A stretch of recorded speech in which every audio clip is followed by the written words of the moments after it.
Yeah, but you guys were speaking, so I was gonna wait till you were done to let you know. I know you can see the countdown, but Yeah. I was like, I let like me how just we all wait. just went quiet after one, though. Yeah, that's what I say. There's So I a was big. like, You know about tragedy. You know about this.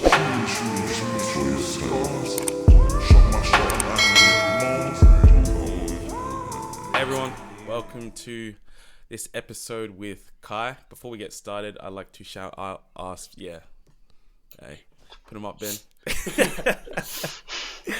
Before we get started, I'd like to shout out our sponsors, Elevate Marketing Group. If you need a website made, they're the guys that you should get in contact with. We'll leave a link in the description so you can check them out. I've said hello. Ben, do you want to say hi? Hello, everyone. Do you want to introduce Kai, or you just want to say hi? Nah, you said just to say hi, so we'll just roll it on Oh, that. my days. There's the first one. Oh, no. Oh, yeah, I already forgot about... Oh, my... Oh, He's gosh. never said We're it doing again. this stupid tally for me saying, oh, my days. And I've just gone ahead and Yeah. said it. So, Well, just a quick introduction to Kai then. So, everyone, this is Kai. Hello. Simple. Ben, That was why do easy. I do this podcast with you, bro? You're so I don't terrible. know, Just man. can't help. Look, we had an idea, and you're stuck with me now. So simple as that. Yeah, pretty much. I'm But yeah, stuck so, in the deep end. well, we'll get straight into it then, Kai. So tell us a little bit about yourself then. Sweet. So I'm 20. I work a full-time job in carpentry. So I'm a second-year apprentice at the moment, and I train full-time Thai balls, Muay Thai Yeah, at Double Dragon in Southo. yeah, right. So a little bit on that then, how's juggling a full-time job, especially the hard yakka that is, and then professional fighting? Yeah. Well, to be honest, it's mostly just slacking off at work and then just training hard. But yeah, because I've always kind of like from 16, I've worked at the gym. So I've Mm, been like teaching classes. So I normally teach, like I used to teach for 2 hours and then I train myself. yeah. And then like when I started work, obviously like I finished at 3 and I'm going to be at the gym at like 3:30. So I was quickly like, yeah, I'm not going to be able to teach a little bit. Like I still teach the Mm. teens class every day, but then I just can't help out with the younger kids, which to be honest is probably perfect because that's a nightmare. Headache? Yeah, Yeah, so but good fun then teaching little kids. yeah, So no, I think you wanted to still a say job. something else, Kai. There. Yeah, so like we're just working and like training. It's always been like my dad always used to say like working's as important as training, Mm. but like I didn't see it that way. Like I always see training as the important thing for me, and I'm just doing work to get money for training. Mm. Like Yeah. that's just how I've just always seen it. Mm. Yeah, I kind of agree with that perspective. It's how can you support the thing that you really want to do? And Yeah, I think it's exactly. really good that you said, shut up, Dad, you're wrong, because he definitely was. But no, I'm joking.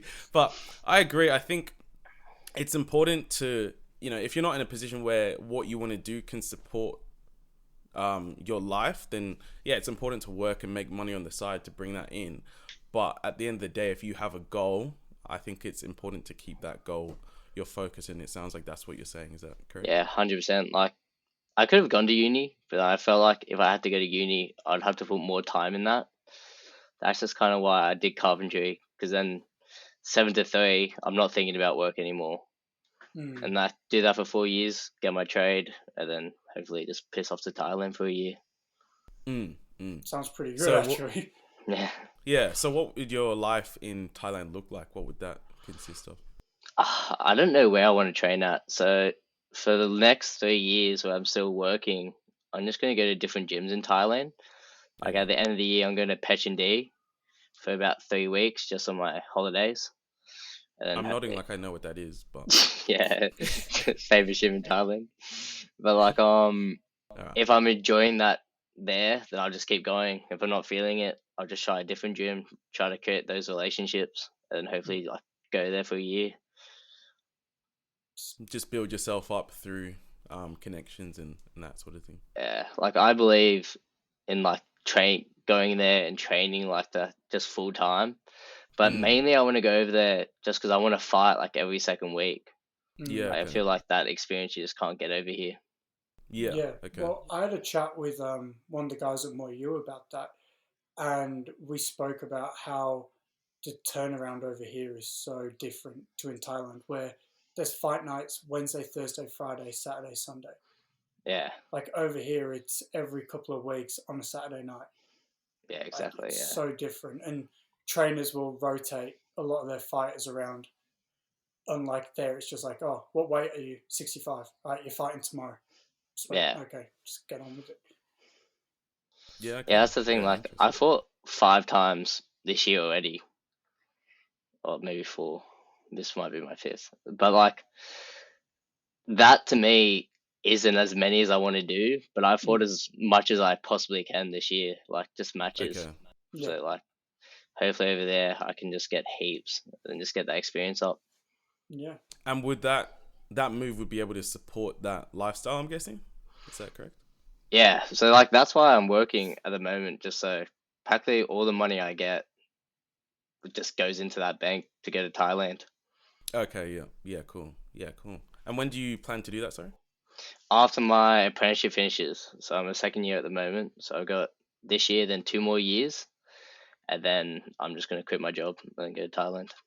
Yeah. Okay. Yeah. So it must be hard to have a goal that's kind of medium term, 4 years, and start that and not know how you're going to get that done, but really try and lock in and focus on that dream and keep going. So talk about that and talk about some of the challenges that you've experienced on your journey and some of the things that you really want to achieve, your end goals. Yeah, so like really like I'm just looking at the 2 years like that I've got till I go to Thailand, and I just want to fight as much as possible because I already I want to be a big name for when I go to Thailand, just so then after I can even be a bigger name. Like that's why I was kind of turned pro last year. Well, I didn't choose, my gym chose it for me. But like I've always wanted to take the pads off, fight the best, and like I just want to get my name up there. And then that's like after I come to Thailand, that's kind of when I want the bigger names. I'm not really interested in going to one championship, like fighting 4-ounce gloves. If I got that opportunity, I'd probably go, to be honest. But that's not one of my goals. Like I'd rather be a stadium champion than a one championship fighter. See, that was one of my questions I was going to ask is, how do you feel about the 4-ounce gloves? I mean, I think it's good for the sport. Like it's definitely getting some attention up for it. But I don't really like it because I'd probably get knocked out in 4-ounce gloves. It's not really my style to punch, so yeah, it wouldn't favour me. No, it's fair enough. So when you went pro, that was last year, you said. Was that on the Siam to Sydney card? Yeah, on the Siam one, yeah. Yeah.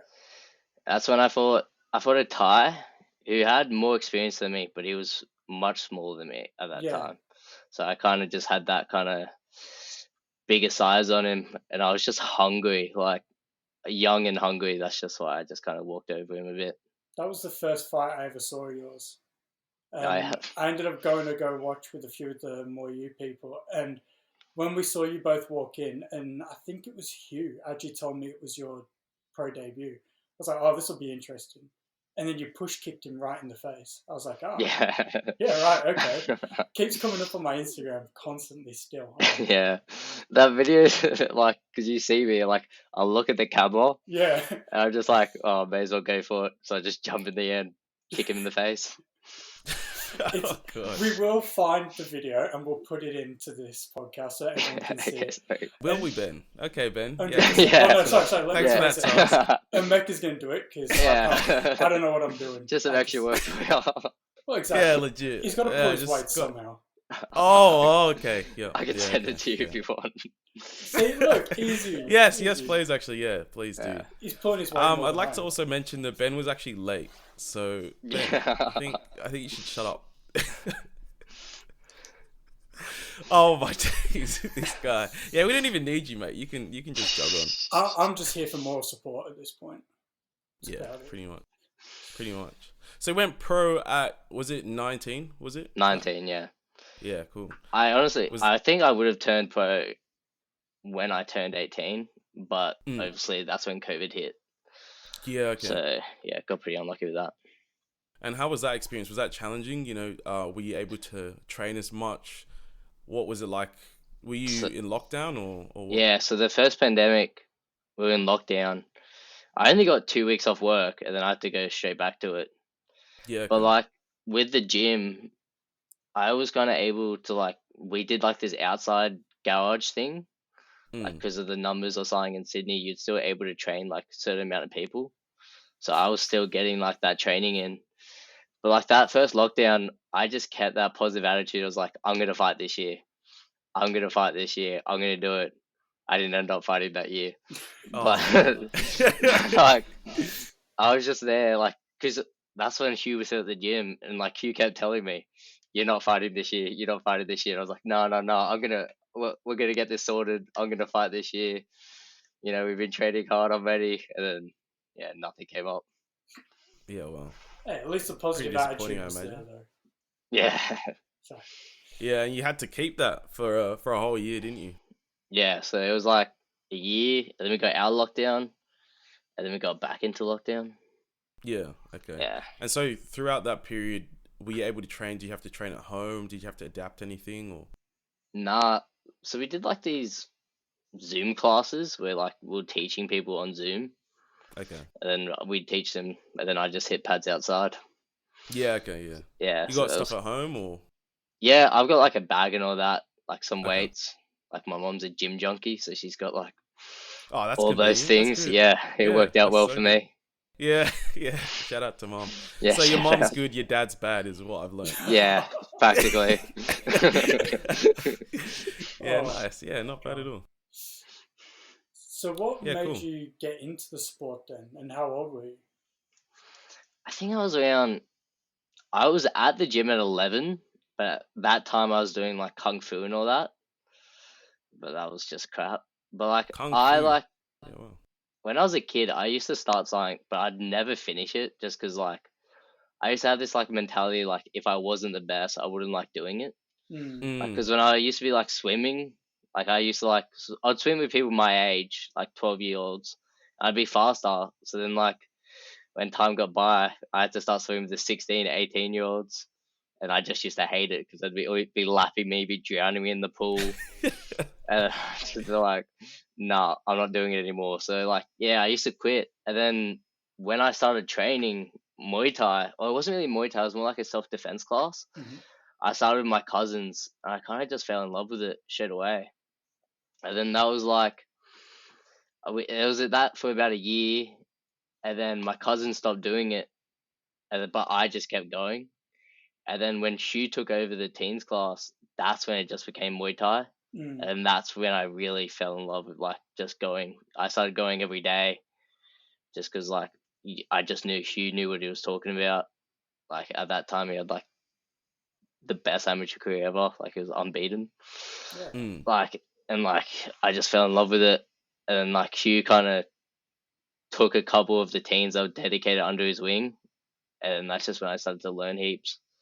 And then when I was 16, that's when I had like my first development day.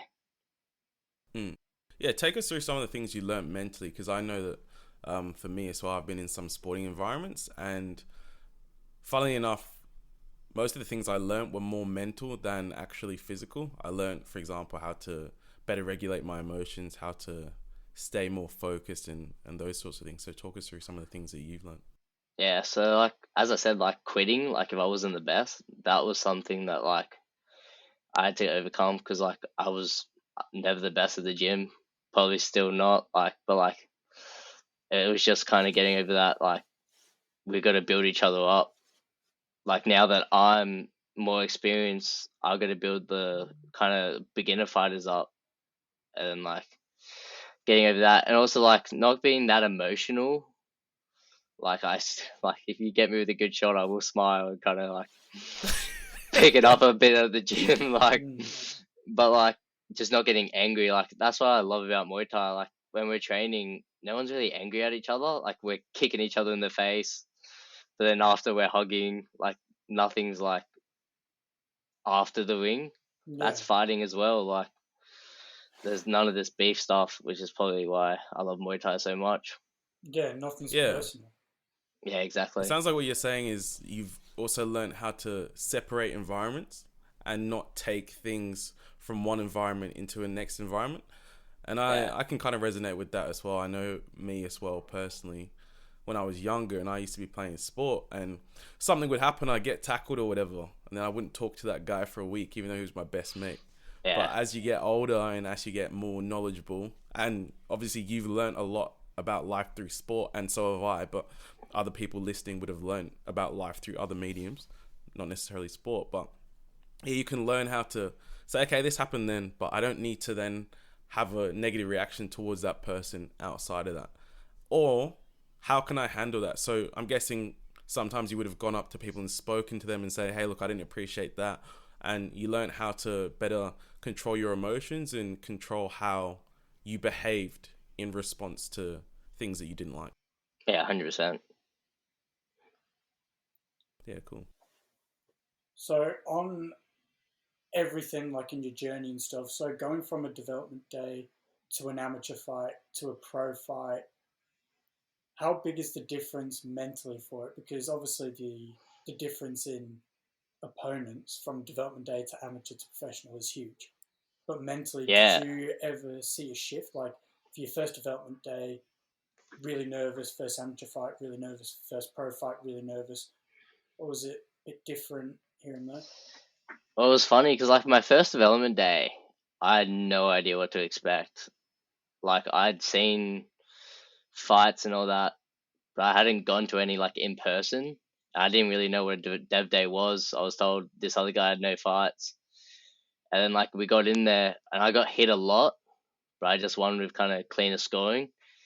But then my second fight, that's when I was really nervous because then I kind of understood more what it was. Mm. And then the third one was even worse because I was versing an adult. Like he was like 23 or something, a small southpaw Thai, and I was kind of like, holy crap! Like, but, but like that kind of really grew me because that was like the first time I lost. I didn't really get upset, and that's what like my dad was really proud about. Just because like I kind of just copped it on the chin, like it was like I'm just gonna get straight back into training, and that's just kind of the way I've always seen it. Like more now, like if I lose a fight, I'll give myself 2 days. I'll be upset on the day. I'll be upset maybe the next day. Then I just got to get it out of my head and then got to get ready for the next one. That's just how it is. I really like what you've drawn out there. I think you've touched on a couple of things. So you've kind of said that ignorance is bliss. Because, for example, your first fight, you didn't really know much. Yeah. And so you went into it like la-di-da-di-da. But then actually the more you knew about now fighting, the more you're like, whoa. And I think that's how life can be, especially after you transition from school into a working environment or whatever. You might be in a situation and you go into your job and you're like, yeah, I can do this easy, easy, easy. But then the more you start to learn about your job, you might be like, damn, this is a bit of a struggle, and it can be a steep learning curve. And I think it's really good that you shared that because obviously you're in a much better position now. You've gone from a amateur to a pro. And so it shows that even you in your journey to go to a professional level, you also had a learning curve. And I think people are often surprised by the fact that things can actually be really hard to grasp, but a lot of people go through that journey. So people aren't alone in that. So I think, yeah, it's really good that you've touched on that. Yeah. And then like when we're teaching like people like teens, they're gonna have their first fight. I always tell them like, and I don't care if you win or lose. Like I truly believe that. For those dev days, no one really cares if you win or lose. It's about just like how you show up in the ring. And then like that's what I care about. Like I've had like one of the last ones, like, or no, his last fight, the one before that, one of the teens, his name's Zach, he like versed someone who was a lot bigger than him, but he had that kind of style that I've been teaching him at the gym, and that's what I was proud at. Yeah, and then his last one, he flew up to nationals on Queensland, and he had that exact same style against someone his own weight, and he won. And I was like, that's what I care about, like Mm. just getting them better. Yeah, and those are the other two things I really like that you've drawn out. You've talked about both process and attitude. So you've talked about how in your fighting journey, you know, before you might not have had a strict routine about what would happen if you lose, but now you've got a routine where you give yourself 2 days and say, you know what, let me just be upset for 2 days. And that's what Kieran was talking about as well in season 1, is understanding that it's okay sometimes to do nothing. Because I'm sure that when you were younger, you probably look at it negatively, like say, oh no, I just got to get back to work or whatever. But you've actually given yourself time to process things and realign your attitude and your behavior, and then go back into your world, and then you're passing that on to your students as well, which is really awesome. Yeah. How was the experience at nationals going in as a coach?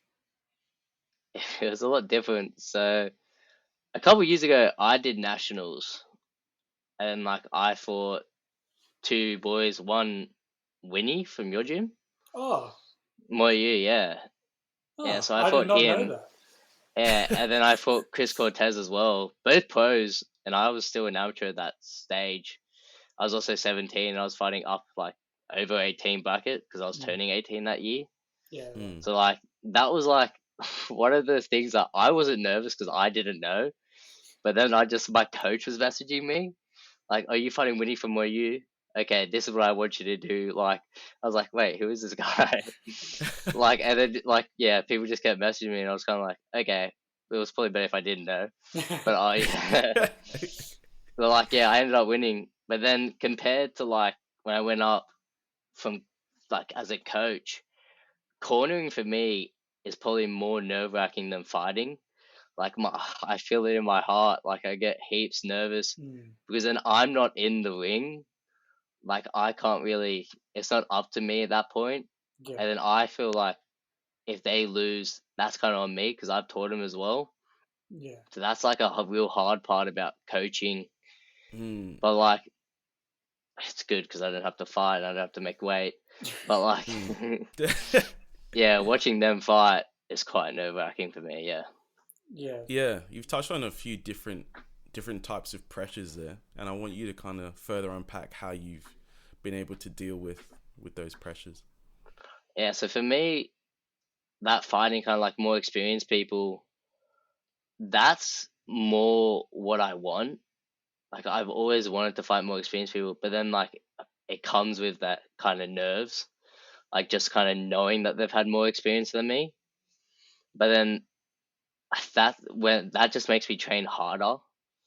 Like that's what I feel like they've got more experience than me. I have to train harder, so that kind of pushes me in a different way. And then that's what I like because not that I'd get lazy, but like I would get a little bit lazy if I'm fighting someone less experienced than me.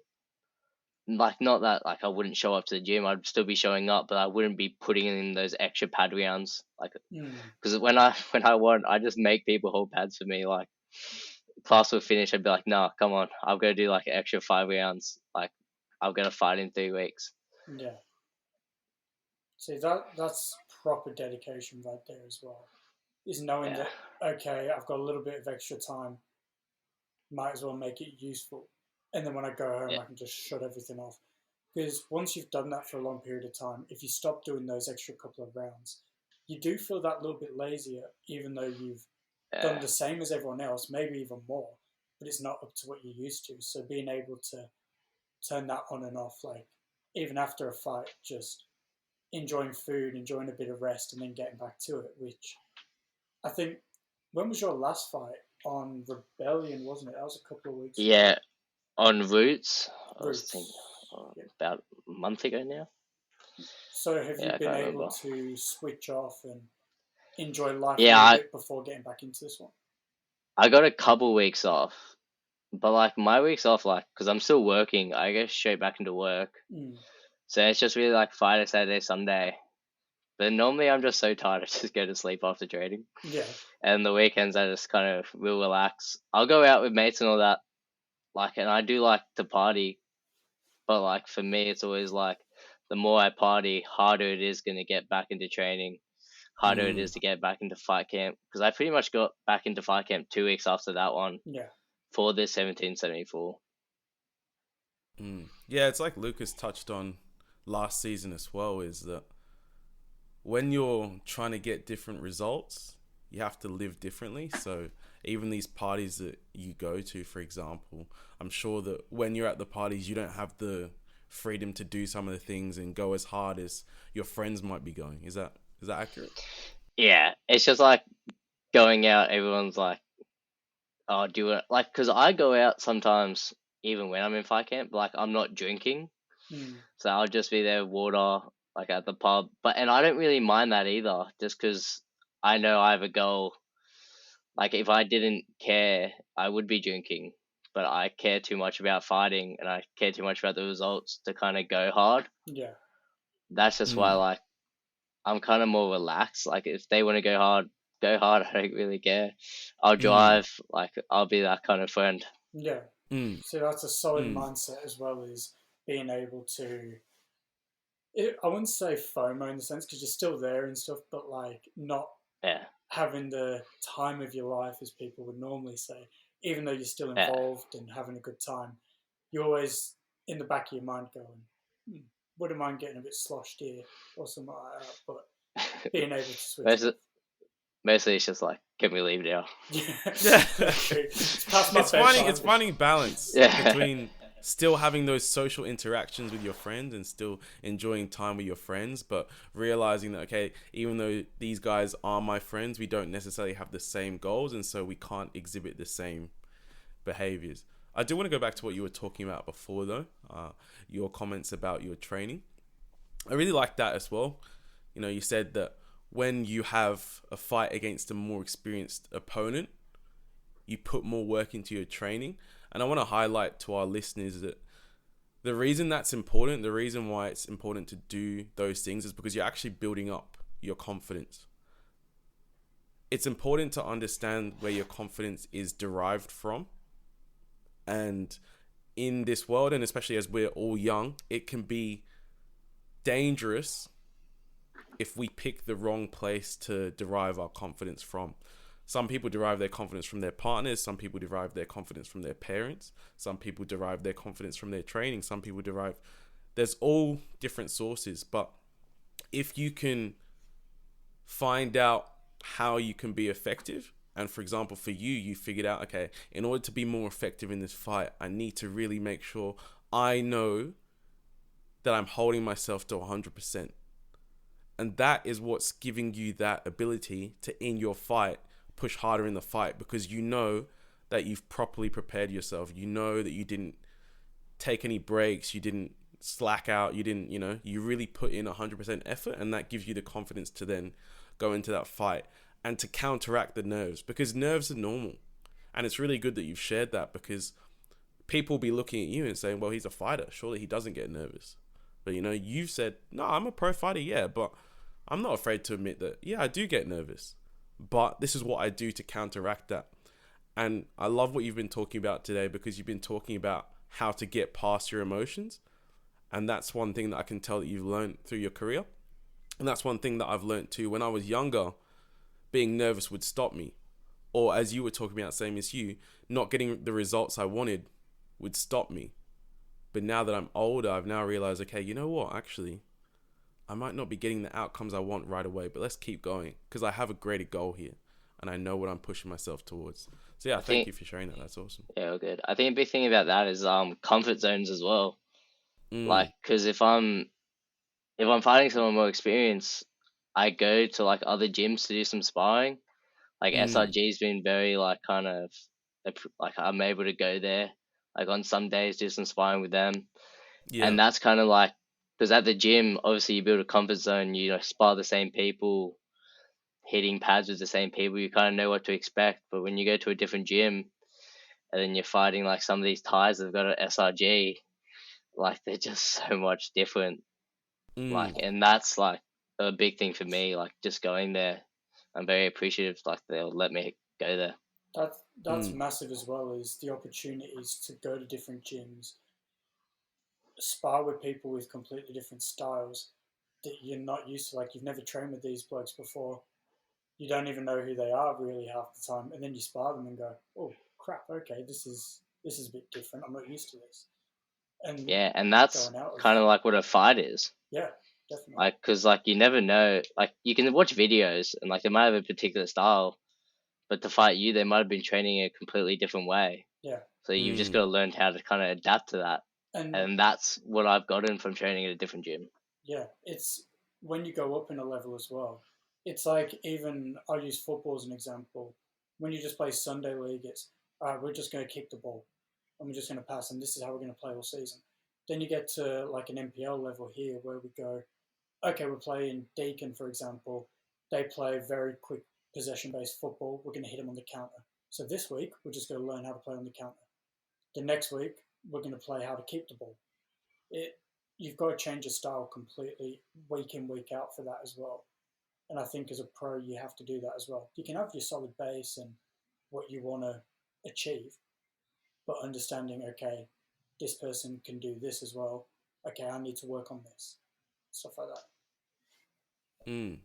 And the challenge would be different for Kai in his sport, because even though you've got coaches and whatever, it's just you in that. But for Ben and I, when we're struggling on the pitch, thankfully we've got our teammates supporting us. But in that ring, it's just you. That's like, yeah, everyone like says it is a very lonely sport, but as well, I feel like it isn't. Like, because I truly believe in my coaches, like Shane and Rowan, and they're there when I'm training, like hitting pads. They're giving me advice. Like, when I'm tired, they're telling me to keep pushing. In that corner, I know they're there, and like that's the kind of big thing for me as well. Like, where you might like go and ask your coach like any tactics, I do the same thing in that corner with like Shane and Ron. I guess it's a bit different though. Like us running around kicking a ball, the ball goes out, we can quickly go, "Oh, I have no idea what I'm doing. Okay, just stand a bit higher up. Yeah, gotcha." Well, you can't really get punched in the face and go, "That hurt." Like, what do I do now? And you're still getting smacked in the head. Like, yeah. But you have a minute. Is it a minute? Yeah, a minute rest. Yeah, a minute. Yeah. That is interesting for me though. Is that minute rest? How many seconds you're trying to catch your breath? Then you're getting advice while you're just trying to think. Yeah. Okay, like I'm getting kicked in the head now. Like I'm a little bit banged that's up. like, and it's a challenge of like 4 or 5 different things in a minute. yeah, that's like the difference between a good corner person, because like the tactics won't be like kind of like that long because you only have a minute. So it's just good. Like half of it's just getting your breath back, and then it's just like little words that you need. Yeah. And then it's like, okay, I'm back into it now. Kieran spoke about I think it was like trigger words. I think he repeats the same like 3 or 4 words in fight camp to people, and I can't remember the ones that he said to Josh, but he just kept repeating it before Andy Housen, and then he went into the corner and just repeated it again. I think it was like drown him or something. Yeah, actually, yeah. I remember that because when he went on the Combat Chat podcast. That's the one, yeah. Yeah, it was like drown him. Yeah, and shout out to Hugh for that as well. Yeah. But yeah, it's a very interesting fact that you made about people do think it's lonely, but when you turn up to the gym and you feel so welcome, you have a fight. And I remember when I came to watch you fight that first time, there was so many people from your gym there cheering you on, supporting you. It was an incredible atmosphere. Like, yeah, you were in the ring by yourself, but you weren't ever actually alone again, which is really good to see. And that would further boost your confidence, I'm sure. That would really help out, right? When you've got like, that's actually kind of like a two-way though, because it's like, that boosts me up. Like, I know I've got people there watching me, but then when you lose, you're kind of like, they saw that, like, I've got to kind of see them the next day now, see them next week. Yeah. How is that actually? Like, I want to ask on that perspective is when all these people are there watching and you win and you get all the congratulations, you did so well, and then you lose and you get the, you still did well, better luck next time, like, get back into are you it. okay? Yeah, and you're just like, no, like, I just got beat. Like, why would I be okay? Like, it's... Yeah. Yeah. That's something like you have to kind of overcome, because like you win and lose in the sport, and then it's like sometimes you even get KO'd. Like I did like not my last fight, the one before that, and that got me real emotional. But something like that helped me through that is that the other side's coach, Pinky, like came up and talked to me a lot after that fight, because like the person I was fighting, Jason, he's also been kind of KO'd. So like Pinky was telling me like that just happens in the sport. Like don't take it too personally, and like I was kind of crying at that point, and but like it was a big thing for me then. Like I had to go out, see the gym, but like they kind of understand that, Yeah. because like it was just like kind of all the fighters there, Mm. and like they kind of really helped me as well. Because like sometimes when I lose a fight and I've got to go into the gym and like teach classes, that's a hard thing for me. So kind of like, why am I teaching after I just got KO'd in the first round? But then you got to just kind of be like, no, obviously I know what I'm talking about, Yeah. and I'm just Yeah. gonna try to help him as much as I can. I think that's a good point that you've raised there, is going back into the gym and kind of like sucking up your pride a little bit and just be like, look, it happened, on to the next Yeah. one. I was in England when you had that fight, and I remember asking you, I was like, how did you go? And you said that you lost and stuff, but you weren't happy with your performance as well. And I think that would probably be the hardest part. Like you could lose, Yeah. but still do well and go, you know what, he was just that little bit better than me. But knowing that you Yeah. didn't do your best, how do you overcome that? Knowing that you didn't do your best. Yeah, that was because like it didn't go that long, and the way I lost that fight is in the clinch, and that's how I've kind of won most of my fights, in that clinch. So Yeah. that was like kind of for me like the biggest part of my game. That's what I got beaten in. So that was a real hard thing for me. But then it was kind of like, okay, I just got to get better at it. And then we just started clinching heaps after training. Like that fight was probably the best thing that happened to me, because I knew then after that what I needed to work on. And like that's when I kind of started doing that kind of like, nah, I need to do extra rounds. I need to start sparring at other gyms. I need to start clinching with these more experienced people, because that's what it's going to be like in the ring. Was he a lot more experienced than you as well? Yeah, I think he had like double more fights. Yeah, right. Yeah. How many have you had? Yeah. I've had 15 now. 15. Yeah. But like most of my fights, like I've had 4 pro fights, and like I've had 15 fights altogether, but like 6 of them have been padded, like full padding, like headgear, body armor, shin pads, and then like another 3 of them have been like amateur ones, so still headgear, elbow pads, and like these boys from Perth and Queensland, like they don't do that kind of amateur stuff. So that's like another big thing, like, because I have been fighting now for a while without pads, but that kind of like when people say like, oh, Kai's had a lot more experience, but yeah, half of them have been in that kind of more padded situation. How big was the jump from padded to no padded? Yeah, that was a big thing, because like the first one was against Josh Deesman from your gym. When I went to How many people Chaos, from our gym have you actually I fought? practically fought everyone from what I you. feel really, yeah, I feel really awkward Yeah. because I knew that you fought Dan Talker. I knew that one. Yeah. But I did not know that you fought Desmond or Winnie as well. Yeah. So that was kind of when I jumped from padded to non-padded, and that was after like when I was 17. I found it real hard to find fights, like people my weight. I was quite skinny. The funny thing is about that fight, I was about like 2 kilos under. So I thought it would be a smart idea to eat like 20 chicken nuggets before I weighed in, just to kind of boost it up a bit. Like I weighed in with a shirt on, jumper on, pants on, and I was still like a kilo under. Oh my god! And then, and after weighing, my dad was like, "Oh, do you want to go get food?" I was like, "No, I'm not hungry. I'm full." How? But like, How the heck? Oh my days! and then it was just kind of like to go like I remember it in the ring with not having pads on. Like, because I remember I checked the kick, and then I kind of looked at my shin, and I was like, "Oh, that's actually fine. Like, I'm actually good." Like, it was because of all that adrenaline going. Yeah. I was like, "Okay, yeah, I'm good." And then Yeah, after, we're good I was here. kind of like limping everywhere, couldn't really walk. And I was like, "Oh, now I feel it."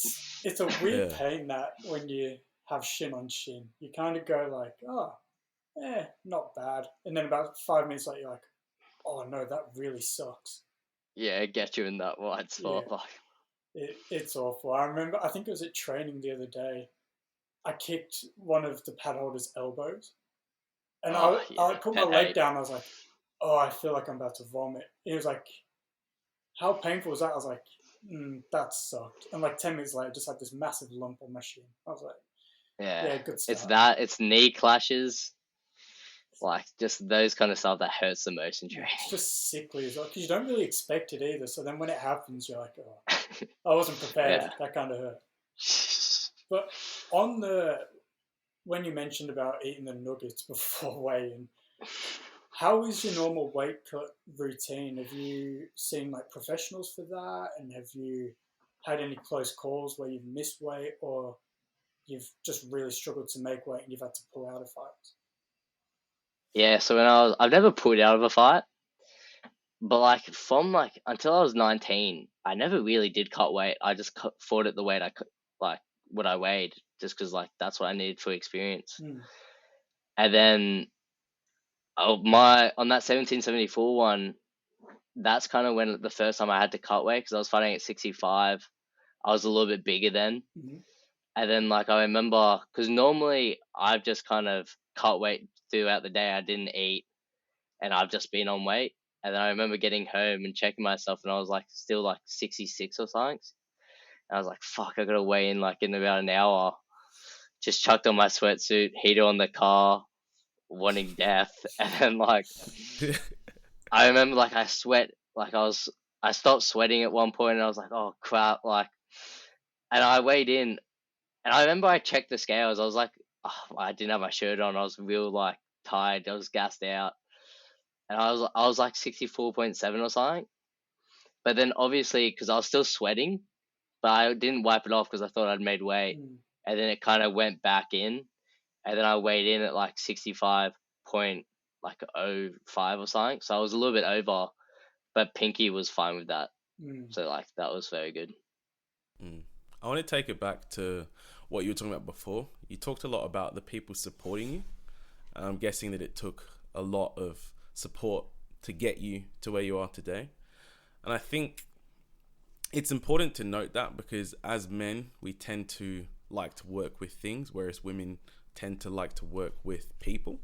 But at the end of the day, I think it's important that we all remember that it's the people in your life rather than the things in your life that will give you more meaning. Do you want to touch on that? Yeah, well, like the gym has just kind of become a family to me, like, because that's when I was kind of just raised in. Like Shane and Rowan have done like a really good thing with the gym. We just keep getting bigger and bigger. But like they've also done a big thing with me, because I practically just grew up there, and they gave me that opportunity to kind of teach there. And that was a big thing for me with like staying committed, because I was like, I have to train today because I also have to teach beforehand. Like the gym's kind of relying on me. Yeah.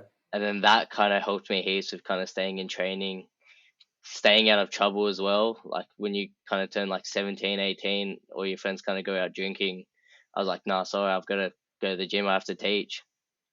And then like them giving me that opportunity, because I was always in the gym when I was younger. Like I'd get there half an hour early, and I'd be staying back half an hour late, and they obviously saw that.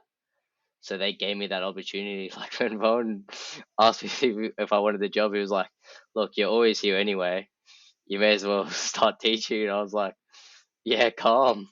I've never had a bad job. Like I haven't had to work in Macca's. I haven't had to work at any of that. Like, because I've just always been at the gym, which is, I couldn't be grateful enough.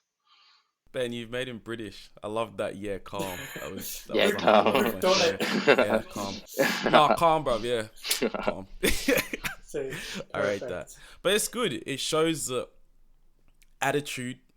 your attitude went before you, and it unlocked opportunities and doors for you that you wouldn't have been able to get if you didn't have that good attitude. People saw that not only were you talented, but also you were a hard worker. And a lot of times, maybe not you, but I definitely look at people and say, well, I can't do what they're doing because they're just so talented. But really, hard work goes a very long way. That's not to say that hard work will pay off instantly. I was actually talking to my brother about this yesterday. With the rise of social media, we often see things change in an instant for people. And so it can be hard when things don't change immediately for you. But if you think about it, you were in school from 5 to 18, most of us, right? That's 13 years. 13 years until you finished, until you got the end result. We graduate every year. Not graduate, sorry. We move up year every year. And so that feels like progress. But it actually takes 13 years until we're then in a position to then make the next move into our life. That's a long time. Yeah, massive. And so if you look at that after you finish school, don't expect your success to come right away, but start sowing the seeds anyway. But we have to manage our expectations and realize that actually we're in this for the long term, whatever it is you want to do. If you want to be a ballet dancer, my favorite reference. If you want to be Ben, or you probably don't want to be Ben. Nah, don't be Ben. But if you're looking to do something and achieve something in your life, for example, you, Kai, in your experience, you're looking to do something over the span of 4 years. That's a lot of time and that's a big commitment. But you've said, no, this is what I want to do. I'm going to stick to it. And your attitude and your behavior is what's going to put you in the best position to realize that situation. So you've come up with your goal and then you've created actionable steps. You said, all right, I'm going to save up. All right, I'm going to keep getting experience so that when the time comes, I can be in the position to then make the most of this opportunity, which I'm then hoping will then create more opportunities for me. And that's really how you build success, is finding opportunities, creating opportunities for yourself, but also making the most of opportunities when they come. So you were staying in the gym, for example, you got offered a job. And instead of saying, no, I can't do it, I'm too busy or whatever, you found a way to make it happen. That's great. That's awesome. Yeah, you pretty much summed that up.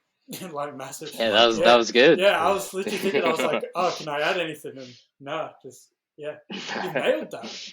That's what I do. That's why I do this. Shout out to my fans. Shout out to my all three of them. No, I should have just kept it calm. I should have done a kite. Yeah, calm. Yeah. I wonder how many times I'm going to say that now over the podcast thing. Bruv, I was actually so surprised you said that because I rarely ever hear anybody in Australia say that. And actually, the reason I don't say it as much is because I used to say it to people. And I used to say it, like a chick would be talking to me or whatever. I'd say, yeah, calm. She's like, don't tell me to calm down. So, like, no, you don't understand. Like, it just means, yeah, all good. Like, yeah. So I've tried to stop saying that in Australia to Aussie people.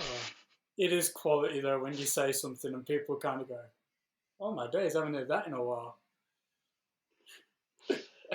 You said, I said days. it 3 times. I caught myself before saying it. I went, oh my days, and just went, oh god. I was actually watching our old episodes, and I was noticing you've been saying it too. It was so you should have episode 3 with Kieran, I think it was.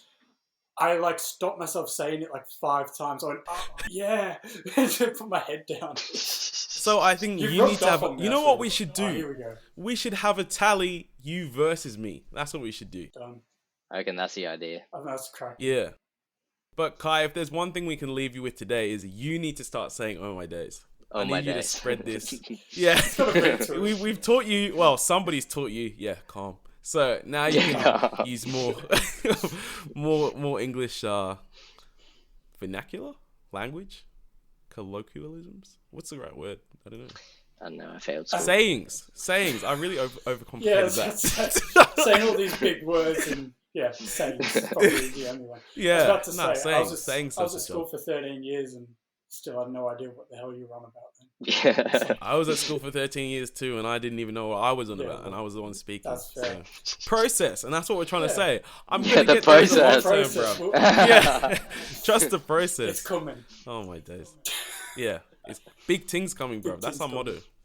That's our I motto. will ask. Kai, we're gonna get you a shirt that says "Big Things Coming." Big The things. modern day man. New merch coming New soon. merch. Or Potential. Should we? I'm Do you actually reckon we pretty should? down for new merch. Yeah. That'd be solid. All right, we'll do a poll, and we'll see if people are interested in merch or not. If everybody says no, then me and Ben will just cry. If Or everybody says we yes. just do it anyway and only sell to us too. Because Yeah. we don't care what people think, because we're confident. Calm. He gets it. He gets He's it. on it. Alright. Yeah, My awesome. final question for you, Kai, though. If you could pick one dream opponent Ugh. and where, And where? It'd have to be Town Chai at Channel 7 Stadium. I like this. I've thought about this question before. Yeah, I like that answer. Emeka's like Googling just everything. Like, who are we on with? Where is Channel 7 Stadium? That, you know what? I'd like that. I'd pay to watch that. Oh, not at the moment. No, that's why I'd pay for it. It'd just be funny. Yeah, maybe someday. I'm sorry, but that'd be solid. That's awesome, Kai. Thanks for sharing your story. We wish you the best of luck in your journey, your 4-year journey, which has 2 years left. Is that correct? I'm right. Yeah. See, I listen. I'm a good listener. You'd hope so. Running a podcast, having a chat with somebody. Yeah. If you didn't listen, Yeah, it'd be really awkward, wouldn't it? Hey, I'm still learning my listening skills. All right, Trust Ben? the process, I'm not the finished product. Yeah, trust Yeah, the Things trust the process. coming. process. Yeah. Yeah, calm. You just have to hold it after you say calm. Yeah. Calm. No, but yeah, Kai, thanks so much for coming on the show. I really enjoyed what you had to say. You Oh, pulled good. out some Thanks for really having awesome me. Things. Pleasure's all Yeah, ours, for mate. sure. Ben, do you have any words to wrap up? No. Or do we just... Thanks for coming on. Really appreciate it. It's been a long time coming. I always seem to message you, though, when you're cutting weight for a fight or getting ready for one. So, Yeah! I You actually said said that, it to Yeah. David as well. I was like, oh, when can Yeah. you come on? He goes, dude, you literally ask me 4 weeks out from a fight every time. And I was like, Yeah. I'm going to quickly check everything. And when he was fighting Yusuf, it was 4 weeks. When he fought Eddie, it was 4 weeks. And this time it was 4 weeks. I was like, I am a dick. Like, I am honestly the worst person. I'm so sorry. You weren't... That wasn't the thing that pushed you over the limit to make you that. No, it was self-reflection moment. It took me His a self-reflection while to is figure important. it out. But Alright, thanks everyone. We will catch you in the next one. perfect. Yo, free like, what the hell, man?